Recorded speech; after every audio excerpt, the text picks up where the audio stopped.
The last will, David Chen stared at the holographic will projection of his late father, watching the familiar weathered face speak words that seemed impossible. At 73, James Chen had been many things: a brilliant quantum physicist, a devoted father, and apparently a keeper of humanity's greatest secret.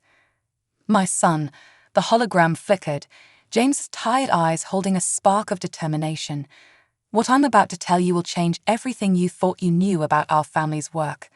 The quantum research facility I've run for the past 30 years isn't just studying theoretical physics. We've been protecting Earth's first and only functional quantum gateway to the stars." David's coffee cup slipped from his fingers, shattering on the floor of his father's study. The spilled liquid went unnoticed as he stared at the revelation unfolding before him. The gateway was discovered by accident during an experiment in 2040. We found that it connected to various points across the galaxy, but more importantly, we discovered we weren't alone. There are countless civilizations out there, David. Some peaceful, some hostile, and some who need our help. James's hologram leaned forward, his voice dropping to a whisper. "Over the years, we've made contact with a resistance movement, aliens fighting against an empire that spans dozens of solar systems. The Krax Empire enslaves developing worlds, strips them of resources, and destroys any civilization that might one day challenge their dominance." David sank into his father's old leather chair, running his hands through his graying hair. At 45, he'd spent his entire career following in his father's footsteps, managing the business side of their research facility. But this was beyond anything he could have imagined. "The resistance reached out to us because Earth is unique, son. Our quantum technology developed along a different path than theirs. The gateway we created is undetectable to their sensors. We've been using it to help their operatives escape, to smuggle crucial intelligence, and to save those we can from the Empire's grasp." The hologram flickered again, James's face growing more serious. "But now I'm gone, and you need to know the truth because the responsibility falls to you. In 72 hours, a resistance ship will arrive through the gateway. They're bringing crucial intelligence about a planned Krax invasion of a peaceful world. They'll need our help to prevent it." David's mind raced. The facility employed over 300 people. How many knew the truth? How had they kept this secret for so long? "I know this is overwhelming," James continued, his holographic hand reaching out as if to comfort his son. "But you're ready for this, David. You have your mother's compassion and my determination. The access codes and protocols are all in the quantum encrypted drive in my safe. The password is the date you first beat me at chess." A sad smile crossed James's face. "I'm sorry I had to keep this from you for so long. But now you understand why the facility's work was so important, why I spent so many late nights there. We're not just advancing human knowledge, we're protecting Earth and helping those who can't help themselves." The hologram started to fade. "One last thing, son. In my private lab, there's something you need to see. Well, you'll understand when you get there. The future of two civilizations may depend on what you decide to do next. I love you, David. Make me proud." The projection vanished, leaving David alone in the dimly lit study. For several long minutes he sat there, processing everything he heard. His whole life, he'd thought he was helping run a cutting-edge research facility. Now he learned they were Earth's secret line of defense against an interstellar empire. With trembling hands, he opened his father's safe, finding the quantum drive exactly where promised. The password, April 15, 2039, worked instantly, revealing folders of classified documents, star charts, and communication protocols. As David read through the files, his shock gradually turned to determination. His father had spent decades building this network, protecting Earth while helping others fight against tyranny. Now it was his turn to carry that legacy forward. The walk to his father's private lab felt longer than usual. The facility was quiet at this late hour, most staff having gone home. His footsteps echoed through the empty corridors as he approached the heavy security door. Inside, he found something that made his breath catch. A seemingly ordinary wall panel that slid aside to reveal a small quantum gateway, humming softly with contained energy.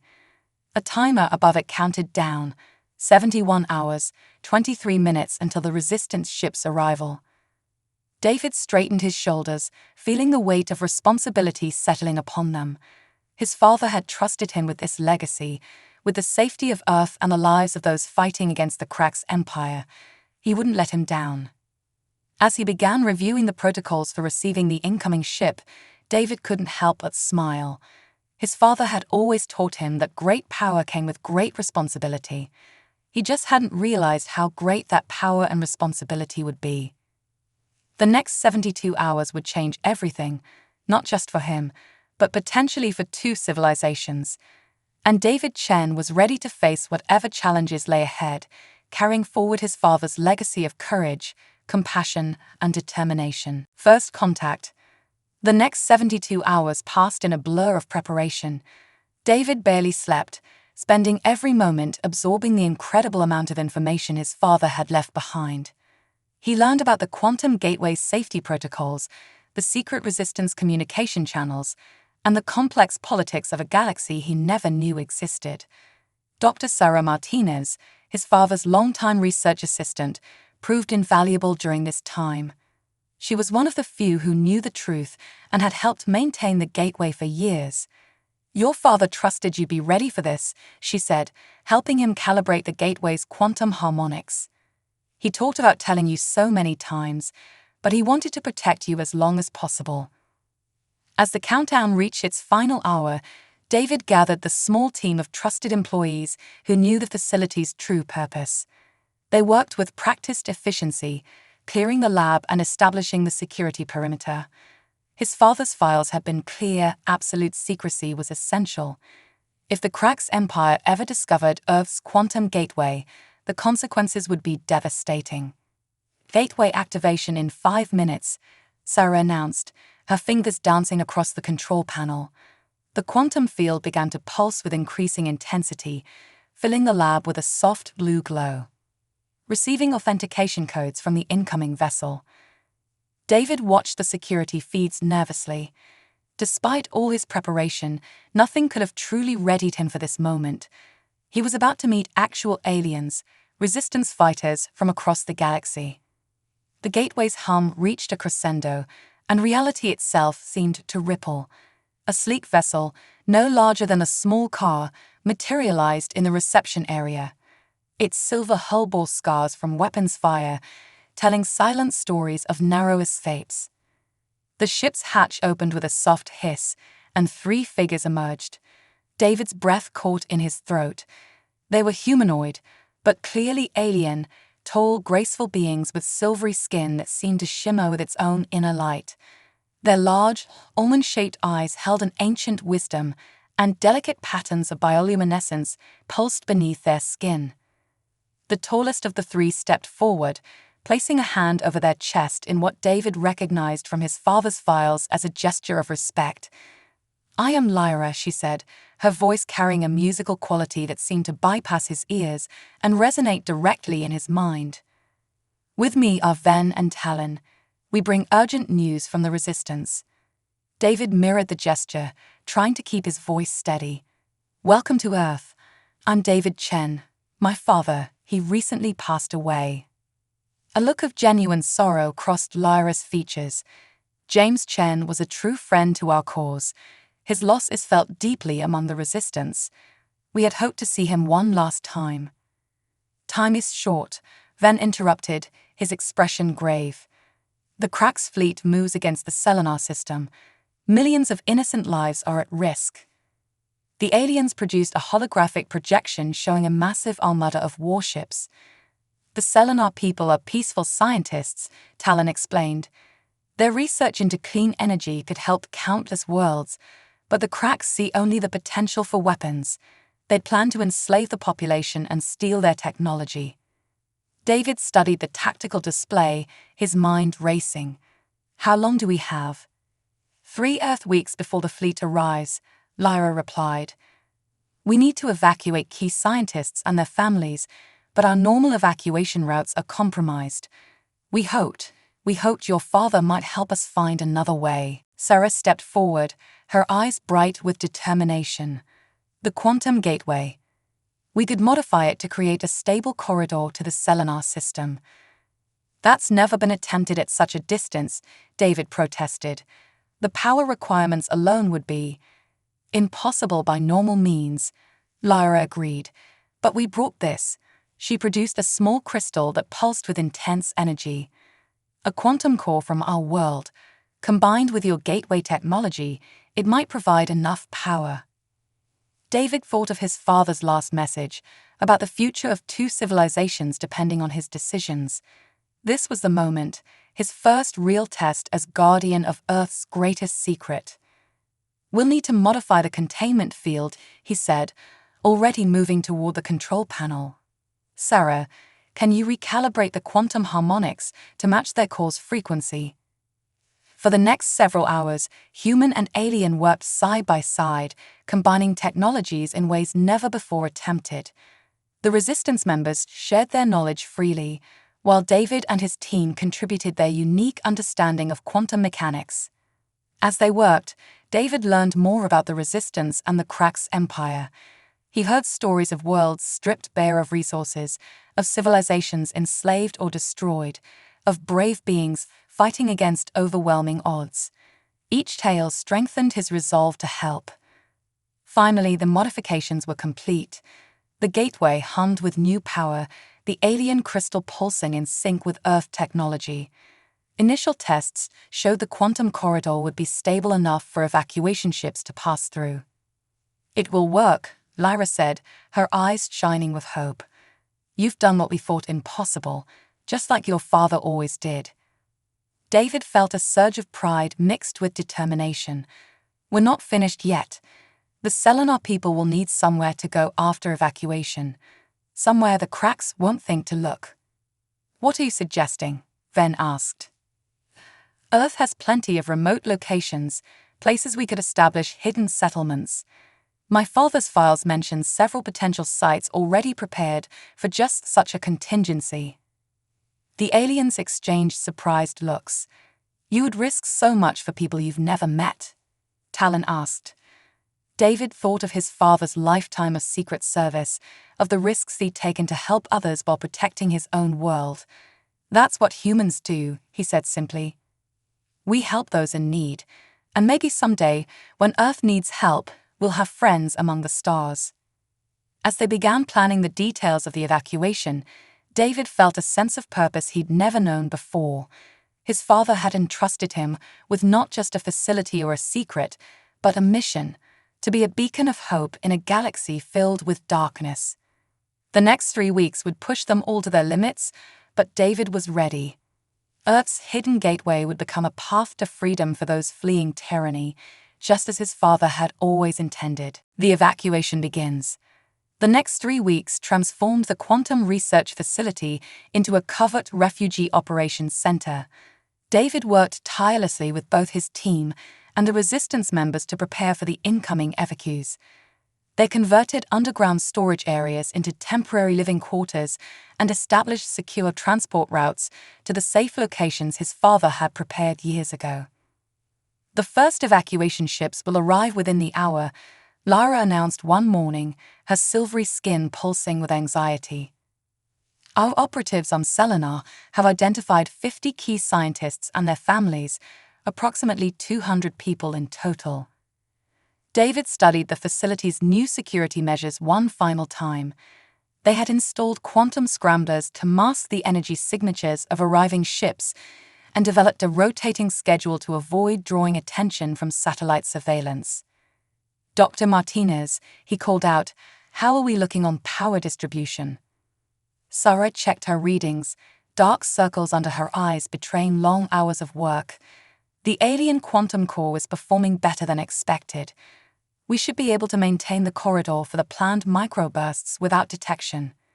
The plan was elegant in its simplicity. Open the gateway for exactly 90 seconds, allow one ship through, then close it immediately. The brief energy spikes would be virtually indistinguishable from the facility's normal quantum research activities. First ship approaching the corridor, Venn reported from his position at the tactical display. They're using the stealth protocols we provided. David took a deep breath. Begin power-up sequence. Sarah, synchronize the harmonics. Talon, monitor the local sensor grid for any anomalies. The gateway hummed to life, reality bending as the quantum corridor established itself. Right on schedule, a sleek vessel emerged, slightly larger than the resistance ship that had brought their allies. As it settled onto the landing pad, David could see frightened faces through its viewport. Families clutching whatever possessions they'd been able to bring, children wide-eyed with fear and confusion. The ship's hatch opened, and the first refugees stepped onto Earth's soil. They looked similar to Lyra's people, but with subtle differences. Their skin had a more pearlescent quality, and patterns of luminescence flickered across their bodies in complex mathematical sequences. A tall male stepped forward, carrying what appeared to be a data crystal. "I am Professor Keris," he said, his voice carrying the same mental resonance as the Resistance members. "We bring our research on sustainable fusion technology. The cracks must not be allowed to weaponize it." David welcomed them quickly but efficiently. They had to maintain their strict timetable. As his team guided the refugees to their temporary quarters, he couldn't help but notice how the children clung to their parents, how some of the adults trembled with exhaustion and fear. The next several hours fell into a rhythm.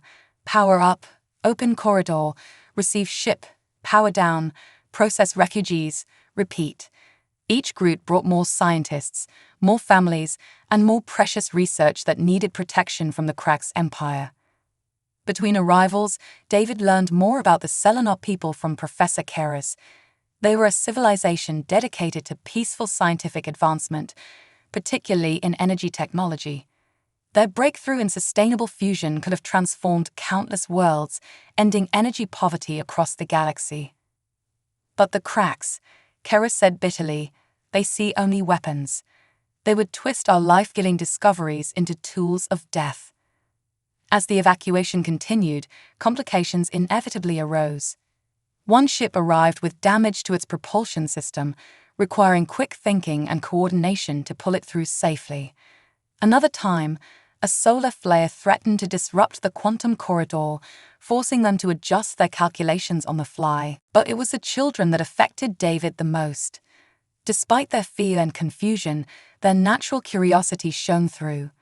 He caught them staring in wonder at Earth technologies, asking questions about human culture, even trying to mimic English words they overheard. During a brief break between arrivals, a young Selenar girl approached him, her bioluminescent patterns forming what he recognized as mathematical equations. "Your world," she said hesitantly, "it's beautiful. The colors, the life, we saw it through the ship's sensors. Will we be allowed to see it properly someday?" David knelt down to her level, smiling gently. "Once you're safely settled, yes. Earth has many wonders to share with new friends." The girl's patterns shifted to what he hoped was happiness. "My father says humans are different from other species. You help others even when there's nothing to gain. Why?" The question caught David off guard, making him think of his own father and the legacy he built. "Because it's right," he said simply. "And because every person we help makes the universe a little better." The moment was interrupted by alarms blaring through the facility. David rushed to the control room, where Sarah was frantically working at her console. "We've got a problem," she reported grimly.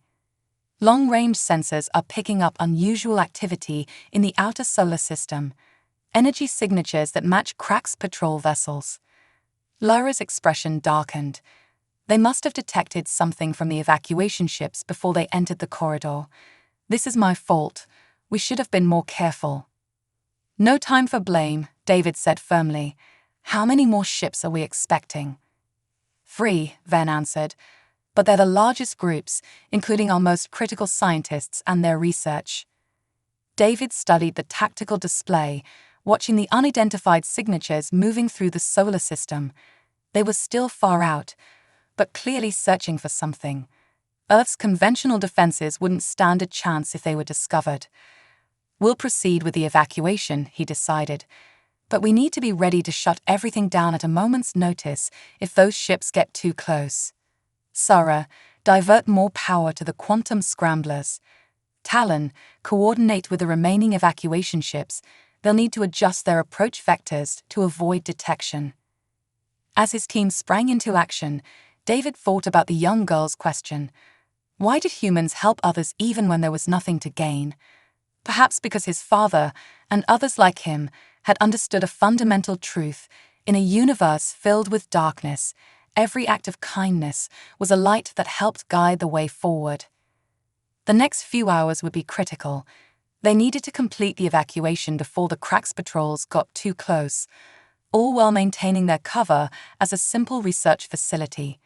But looking at the determined faces around him, human and alien working together, David knew they would find a way. After all, that's what humans did best: overcome impossible odds to help others in need. Crisis point. The situation deteriorated faster than anyone expected. As the last 3 evacuation ships approached Earth's solar system, the Cracks patrol vessels began moving in a search pattern that would bring them dangerously close to the quantum corridor's entry point. Energy signatures are getting stronger, Sarah reported, her fingers flying over the control panel. They're definitely Cracks warships, 3 heavy cruisers equipped with quantum detection arrays. David studied the tactical display, his mind racing. They had nearly 40 scientists and their families still waiting to evacuate, including the Selenar's leading quantum physics research team. Leaving them behind wasn't an option. Professor Keras, David called out to the Selenar scientist who had become his unofficial advisor. You said your people were working on sensor deflection technology. Could we adapt it to hide the evacuation ships?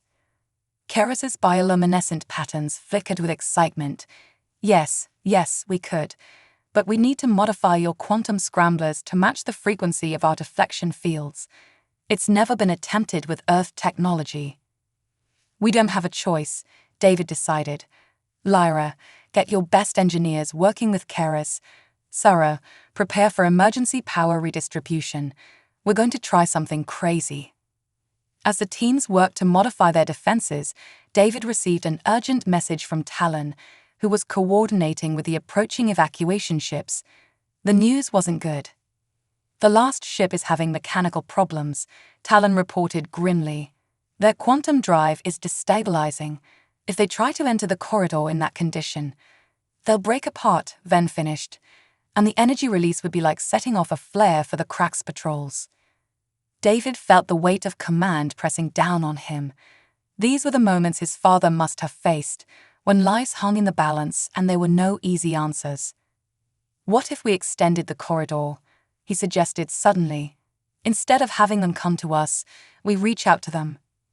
Sarah looked up from her console, eyes wide. The power requirements would be enormous. We have to channel everything through the alien quantum core, and even then. How long would we have? David asked. Maybe 5 minutes before the core overheats. After that, we risk a cascade failure that could tear a hole in space-time. David nodded grimly. 5 minutes to save 40 lives. We've done more with less. Begin the calculations. As they prepared for the desperate rescue attempt, David noticed the young Selenar girl from earlier watching him. She was helping sort through data crystals with other refugee children, but her attention kept returning to the humans working to save her people. Professor Keras, David called out. I need to know exactly what happened to that ship's quantum drive. The more we know, the better chance we have of stabilizing them during transit. Keras consulted with the ship's engineer via their secure channel. The containment field is fracturing. They pushed their engines too hard trying to escape the cracks.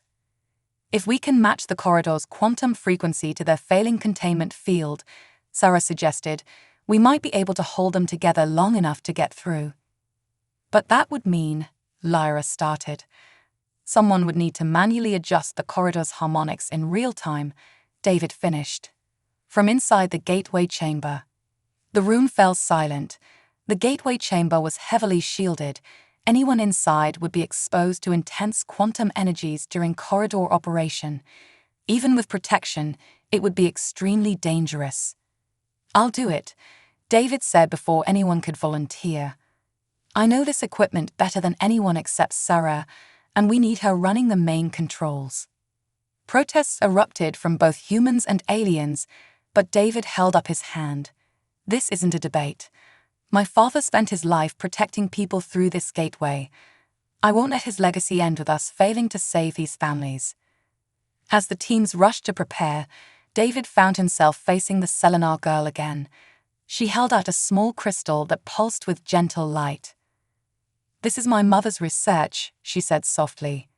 "She says it's about protecting people from quantum radiation. Maybe it will help." David accepted the crystal with a grateful smile, recognizing the advanced equations flowing across its surface. "Thank you. What's your name?" "Lyra," she replied. "My parents named me after the resistance fighter who first contacted us. She gave her life to warn us about the cracks." The coincidence struck David hard. Here was another Lyra, another soul caught in this cosmic struggle between freedom and tyranny. "Well, Lyra, I promise you this, we're going to save your people. That's what humans do." The next hour was a blur of preparation. The crystal Lyra gave him was indeed invaluable, helping them modify a protective suit for the gateway chamber. As David dressed in the reinforced gear, Sarah gave him final instructions on harmonics adjustment. "The corridor will be visible as waves of quantum energy," she explained. "You'll need to match the ship's containment frequency exactly. Too high, they'll break apart. Too low, they'll lose cohesion. And David," she hesitated, "come back alive. Your father would never forgive me if I let anything happen to you." David managed a smile. "Hey, it's just a little quantum mechanics. What could go wrong?" The gateway chamber was eerily quiet when he entered, its walls lined with equipment that hummed with barely contained power. Through the observation window, he could see his team making final preparations. The Crack's ships were getting closer, but they still had a chance. Beginning power-up sequence, Sarah's voice came through his comm. "Corridor extension in 3, 2, 1. Reality twisted around David as the quantum corridor sprang to life, stretching far beyond its normal range. Through the swirling energy, he could see the damaged evacuation ship, its drive pulsing erratically. "Ship is entering the corridor," Talon reported. "Containment field at 23% and falling." David's hands moved across the controls, adjusting the corridor's harmonics to match the failing drive. Sweat beaded on his forehead as quantum energy crackled around him, held at bay only by his protective suit and Lyra's crystal. "Almost there," he gritted out. "Tell them to push forward. We'll hold them together." The ship edged closer, its hull groaning under the quantum stress. David could see the faces of the refugees pressed against the viewports, their fear visible even through the swirling energy. Containment field at 15%, 12%, 10%. David poured everything he had into maintaining the corridor's stability. His father's voice seemed to echo in his mind. "The future of two civilizations may depend on what you decide to do next." "Hold together," he whispered. "Just hold together." The sacrifice. Time seemed to stretch like the quantum corridor itself as David fought to keep the failing ship intact. Every second felt like an eternity as he watched the containment field numbers continue to drop. 8%. Sarah's voice crackled through his comm. "David, the quantum core is reaching critical temperature." Through the swirling energy, David could see the evacuation ship was almost through. Just a few more seconds. His hands danced across the controls, making micro-adjustments to match the failing containment field's erratic fluctuations. Suddenly, his sensors screamed a warning. "Multiple quantum signatures detected," Ven shouted. "The Crack's ships have changed course. They've picked up our energy signature." David's mind raced. They couldn't close the corridor now. The refugee ship would break apart. But if they stayed active much longer, they'd lead the Cracks straight to Earth's secret gateway. That's when he noticed something in the quantum harmonics display, a pattern he'd seen before in his father's old research notes. An idea struck him, brilliant and terrifying in its simplicity. "Sarah," he called out, "remember that quantum resonance cascade father theorized about? The one that could mask energy signatures?" "David, no." Sarah's voice was desperate. "That's completely untested. The energy feedback could kill you." "We don't have a choice," he replied, already beginning to modify the corridor's frequency. "Get ready to receive the ship. As soon as they're through, implement Emergency Protocol Alpha." Before anyone could protest further, David began the sequence. He routed power from his protective suit into the corridor's containment field, using Lyra's crystal to modulate the energy flow. The quantum energies around him intensified, no longer held completely at bay. "Ship at 5% containment," Talon reported. 4, 3. David could feel the energy beginning to burn through his suit, but he held his position. Just a few more seconds. "They're through," Sarah shouted. "David, get out of there." But David wasn't finished. As the ship cleared the corridor, he initiated the resonance cascade. The quantum energies surrounding him began to pulse in a complex pattern, creating waves of interference that would mask their location from the crack's sensors. "Emergency Protocol Alpha initiated," Sarah announced, her voice thick with emotion. "Corridor shut down in 10 seconds. "David," Lyra's voice came through the comm, "the quantum feedback is too strong. You have to get out." He wanted to move, to run from the chamber, but he knew he had to maintain the resonance pattern until the shutdown was complete. The energy was overwhelming now, turning his vision white at the edges. Through the pain, David thought he could hear his father's voice. "Sometimes the greatest acts of courage are the ones no one will ever know about." Just as the quantum energies reached unbearable levels, David felt something unexpected, a presence in his mind, cool and soothing. The young Selenar girl, Lyra, was using her telepathic abilities to share her strength with him. More minds joined hers, other Selenar refugees, the resistance members, all lending their mental energy to help him hold on. Their combined consciousness helped him maintain focus as the seconds ticked down. "Shutdown complete." Sarah's voice seemed to come from very far away. "Gateway secure. Crack's ships are, they're turning away." The resonance cascade worked. David collapsed as emergency teams rushed into the chamber. Through blurred vision, he saw Professor Keras examining him with some kind of scanner. "The quantum exposure should have been fatal," the professor muttered in amazement. But something protected him. This crystal, combined with the telepathic link, incredible. As medical teams worked to stabilize him, David learned that the rescue had been successful. All 40 refugees were safe, their research preserved. The cracked ships had been completely fooled by the resonance cascade, their sensors showing only natural quantum fluctuations. Hours later, recovering in the facility's medical bay, David received visitors. Sarah came first, alternating between scolding him for his recklessness and expressing relief at his survival. Then came the resistance members, offering formal thanks for his courage. But it was young Lyra's visit that affected him most. She came with her parents, the leading quantum physicists he'd helped save. "My crystal helped protect you," she said proudly, her patterns glowing with happiness. "That it did," David smiled. "But I think your telepathic support helped even more. How did you know to do that?" Lyra's mother stepped forward. "Our research, it wasn't just about fusion energy. We've been studying the connection between consciousness and quantum fields. What happened today proves our theories. Multiple minds working in harmony can influence quantum states. When we saw you were in danger," Lyra explained, "I just reached out, and everyone else followed. We couldn't let you sacrifice yourself for us." David thought about the implications. Humans had created the gateway technology, but the Selenar understood things about consciousness and quantum physics that humanity had barely begun to explore. Together, they might achieve things neither civilization could manage alone. Your father would be proud, Sarah said softly from the doorway.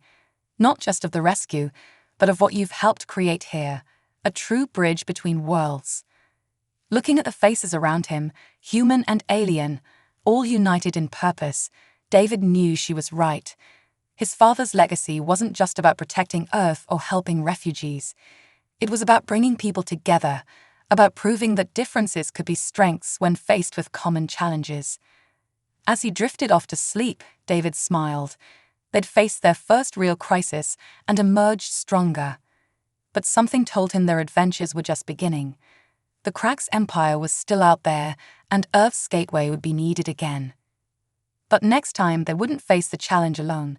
They had new allies, new friends, and new understanding of what was possible when different species worked together. The future his father had dreamed of, one of cooperation and hope across the stars, was finally beginning to take shape. New Horizons. 3 months after the dramatic rescue of the Selenar refugees, the Quantum Research Facility had undergone a remarkable transformation. What was once a secret gateway had become a thriving center of human-alien collaboration, though its true nature remained hidden from the wider world. David stood in the newly constructed underground laboratory, watching as human and Selenar scientists worked side by side. Professor Keras and Sarah were leading a joint team studying the intersection of quantum mechanics and consciousness, building on the incredible events of the rescue.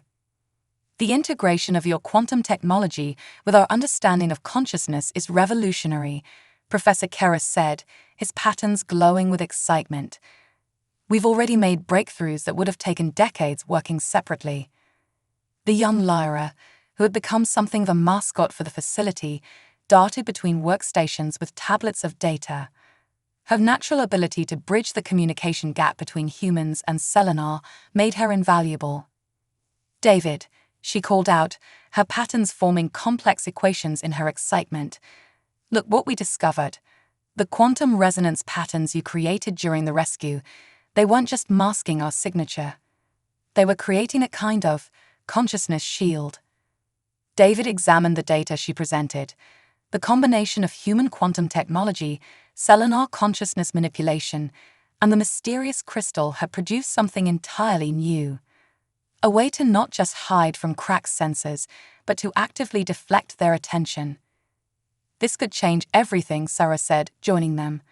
If we can replicate and scale this effect, we could protect entire worlds. Lyra's father finished, his own patterns pulsing with possibility.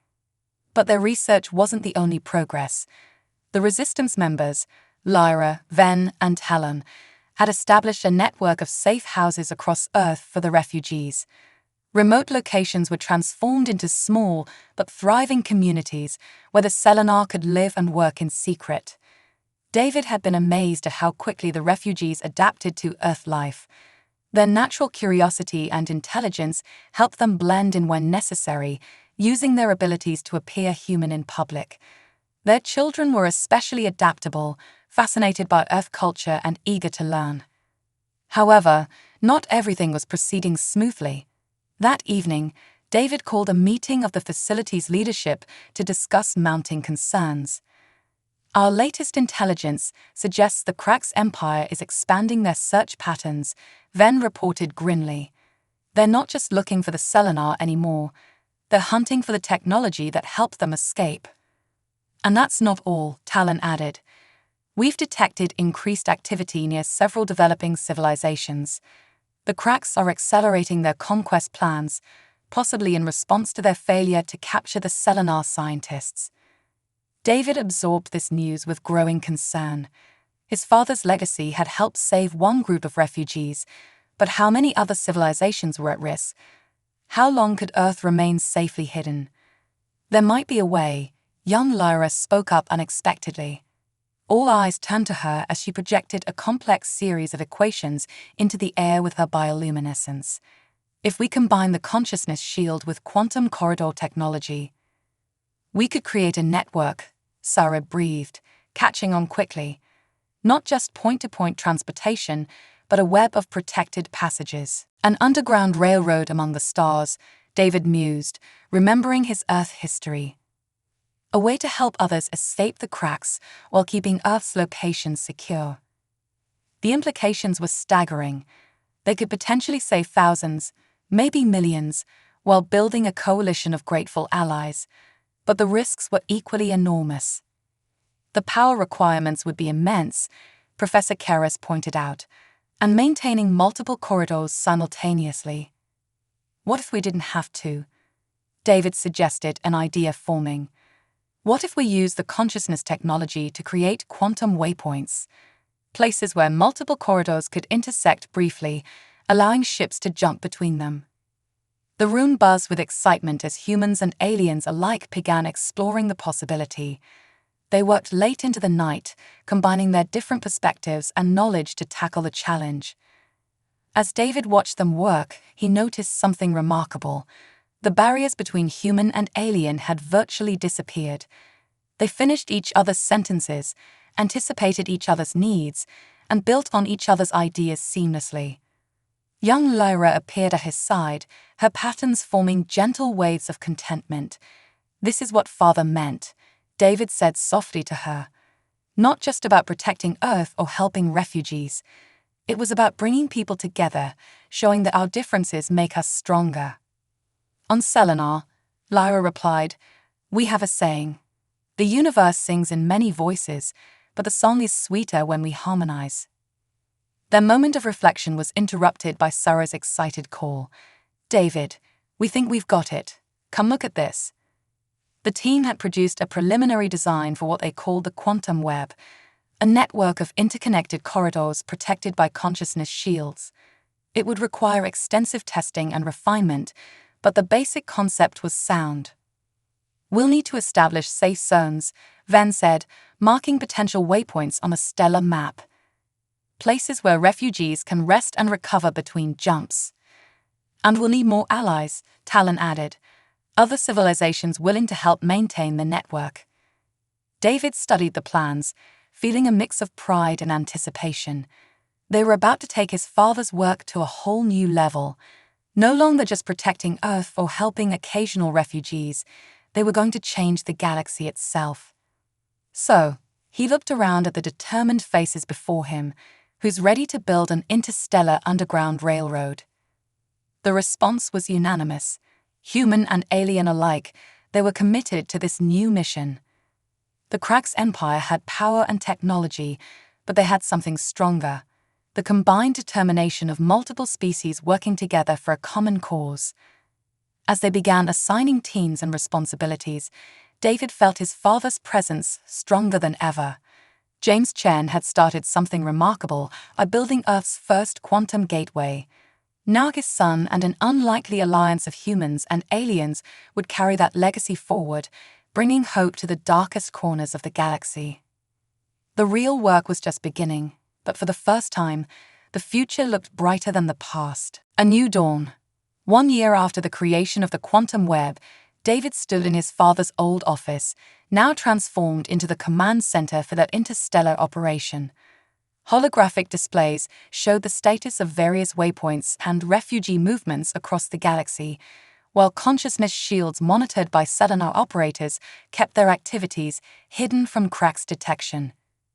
"Status report," he called out to the mixed human-alien crew manning the stations. "Quantum corridor network operating at 98% efficiency," Sarah responded, her expertise now enhanced by Selenar quantum theories. "We've successfully evacuated 3 more civilizations from Krax-threatened systems this month alone." Young Lyra, no longer so young and now head of their consciousness technology division, added her own report.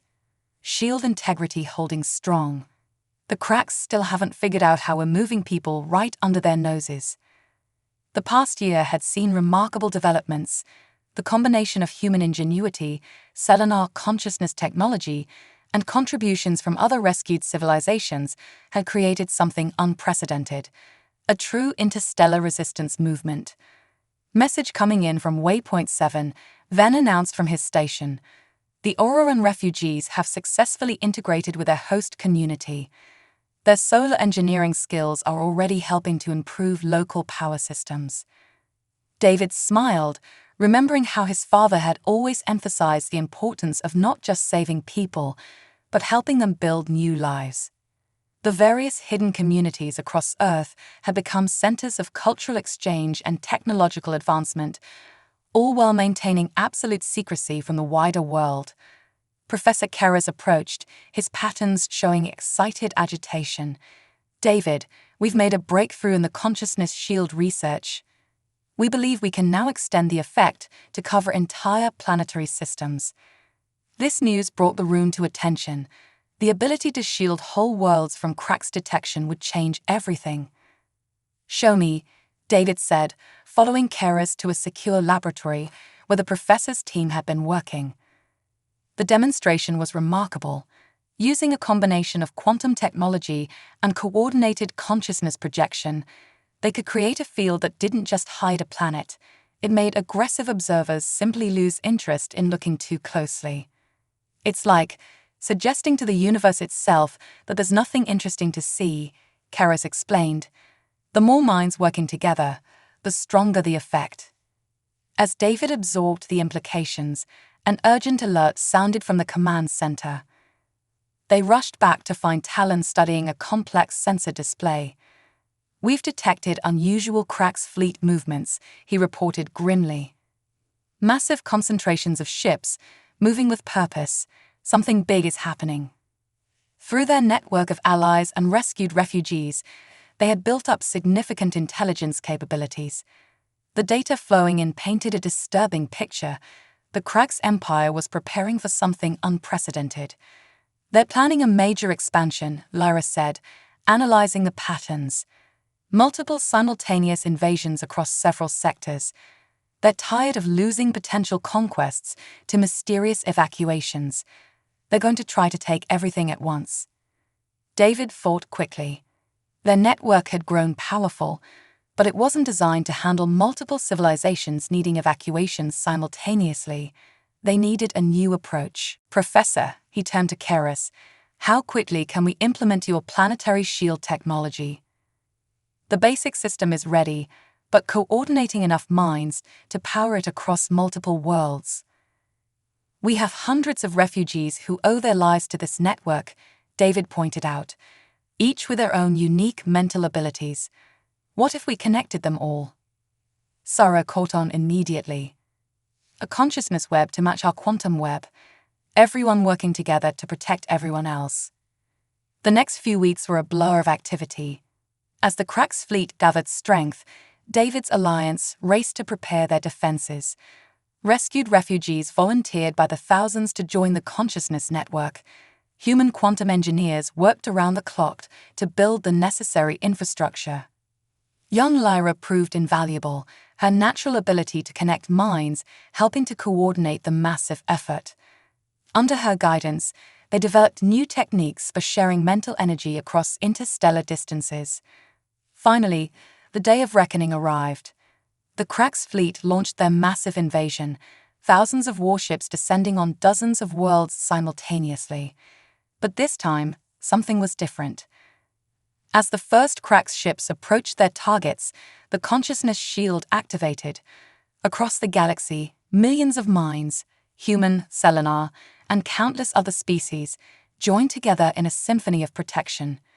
The effect was remarkable. Entire Cracks battle groups became confused, their sensors showing nothing but empty space where thriving civilizations actually existed. Command ships lost coordination with their fleets.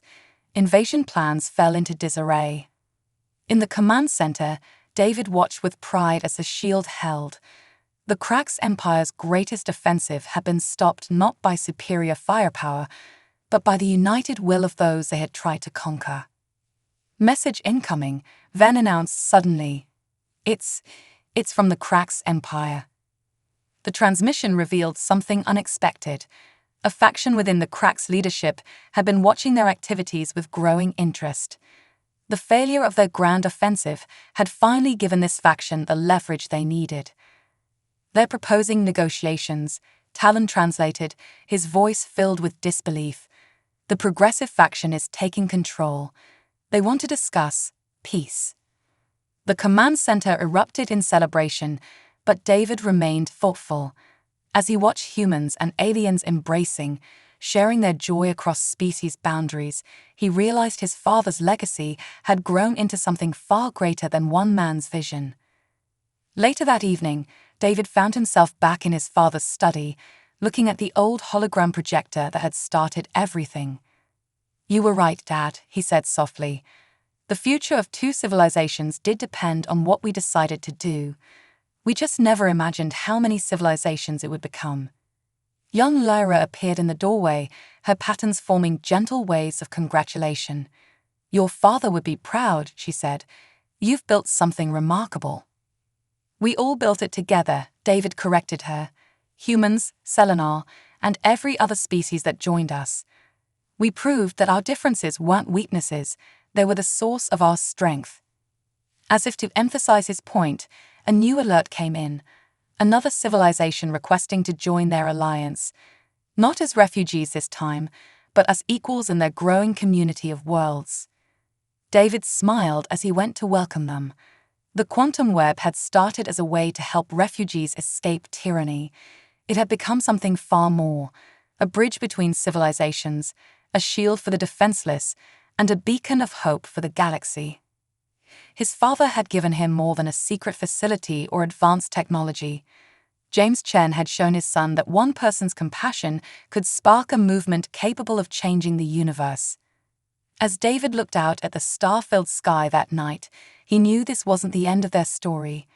It was just the beginning of a new chapter, one where humanity stood proudly among the stars, not as conquerors or victims, but as friends and protectors to all who sought freedom.